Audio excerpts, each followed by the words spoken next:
Pakistan one day cricket में पहली position पर आ गया। शाहीनों ने अफगानिस्तान को 59 रन से शिकस्त दे दी। सीरीज में पड़ोसी मुल्क की टीम को वाइट वॉश कर दिया। शाहीन, फहीम और शादाब अफगानिस्तान के लिए डरावना ख्वाब बन गए। पाकिस्तानी बॉलर्स ने पूरी अफगान टीम को 209 रन पर ढेर कर दिया। इमामुल हक को मैन ऑफ द सीरीज करार दिया गया। That is it. That is the way. Don't worry about the catchers. Don't worry about the fielders.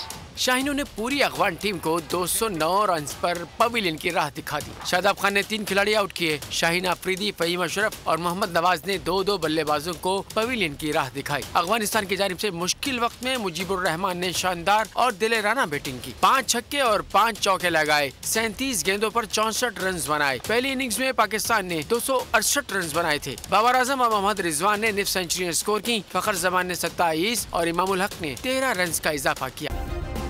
Subscribe करें और बेल दबाएं ताकि कोई खबर रह न जाए।